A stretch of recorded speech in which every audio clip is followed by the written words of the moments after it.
Au cœur de nos jardins, sous les avant-toits de nos maisons, un monde caché grouille de vie. Il existe à l'intérieur des structures délicates, mais étonnamment résistantes, que nous appelons cocons d'araignées. Ces sphères de soie, souvent négligées, voire appréhendées, représentent une étape cruciale dans le cycle de vie de nombreuses espèces d'araignées. Elles servent à la fois de nurseries protectrices et d'incubateurs pour la prochaine génération de ces créatures fascinantes. Loin d'être de simples constructions hasardeuses, les cocons d'araignées sont des merveilles d'ingénierie naturelle. Leur conception et les matériaux utilisés dans leur fabrication varient considérablement selon l'espèce et les défis environnementaux auxquels elles sont confrontées. Cette diversité reflète l'adaptabilité et le succès évolutif des araignées, créatures qui ont colonisé tous les continents de la Terre, à l'exception de l'Antarctique. La création d'un cocon marque un moment charnière dans le cycle reproducteur d'une araignée femelle. Elle signale l'aboutissement de ses efforts pour assurer la survie de sa progéniture. Le temps et l'énergie investis dans la production et la protection de ces nurseries de soie soulignent la force de l'instinct maternel dans le règne animal, même chez des créatures souvent perçues comme froides et distantes.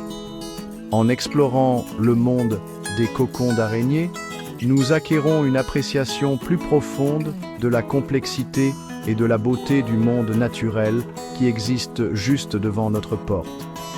Nous commençons à comprendre ces créatures non pas comme des objets de peur, mais comme des acteurs essentiels à l'équilibre fragile de nos écosystèmes.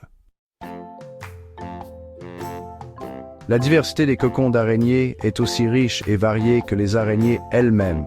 Chaque espèce a développé une approche unique de la construction de cocons, reflétant son habitat spécifique, ses proies et les pressions environnementales. Certaines espèces tissent des cocons à une seule couche, tandis que d'autres construisent des forteresses multicouches avec des densités et des textures variables. Par exemple, l'Éperdiadème, une espèce commune dans les jardins d'Europe, construit un cocon sphérique avec une couche extérieure résistante conçue pour résister aux intempéries. En revanche, la lycose, connue pour son agilité et ses prouesses de chasse, transporte son sac d'œufs attaché à ses filières, offrant une protection mobile à ses petits en développement. Le choix de l'emplacement du cocon est tout aussi diversifié.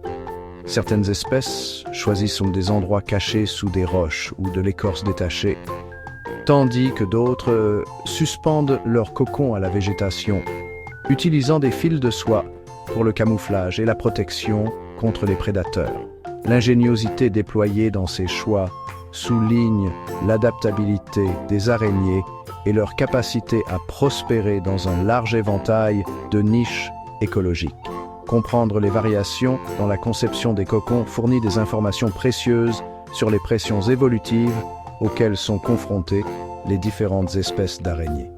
Cela nous permet d'apprécier l'équilibre délicat entre la protection, le camouflage et le besoin d'échanges gazeux pour assurer la survie des jeunes araignées à l'intérieur.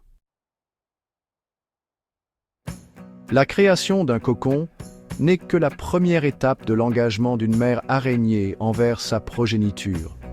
De nombreuses espèces font preuve d'un dévouement et d'un sacrifice de soi remarquables pour protéger leurs petits en développement. Certaines mères gardent farouchement leur cocon, repoussant les prédateurs avec une agressivité surprenante. D'autres, comme la lycose, portent leur sac d'œufs avec elles, assurant un environnement stable et une protection immédiate contre les menaces. Ce dévouement a un coût, car la mère peut être limitée dans sa capacité à chasser ou peut même renoncer complètement à se nourrir, concentrant toute son énergie sur la survie de sa progéniture.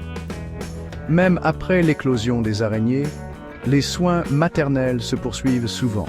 Chez certaines espèces, la mère araignée déchire le cocon pour faciliter l'émergence de ses petits. Elle peut même leur fournir de la nourriture régurgitée ou leur permettre de consommer des œufs non fécondés.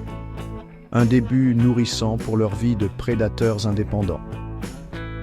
Ce niveau d'investissement parental inhabituel dans le monde des invertébrés met en évidence les comportements sociaux complexes de certaines espèces d'araignées.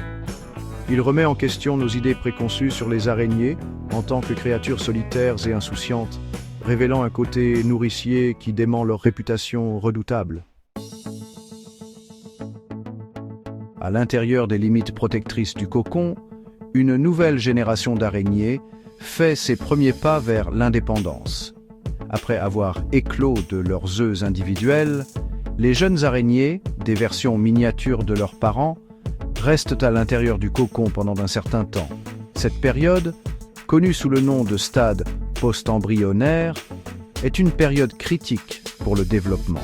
Les jeunes araignées, initialement nourries par leur sac vitellin, subissent une série de mues, se débarrassant de leurs exosquelettes à mesure qu'elles grandissent et que leurs caractéristiques se définissent. Une fois que les jeunes araignées sont prêtes, elles émergent du cocon et entament leur vie indépendante.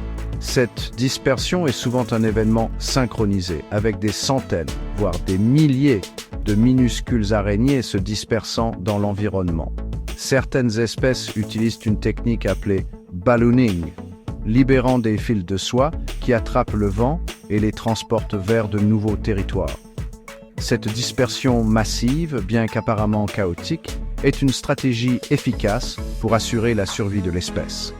Elle réduit la compétition pour les ressources et permet aux araignées de coloniser de nouvelles zones, perpétuant le cycle de vie de ces créatures fascinantes.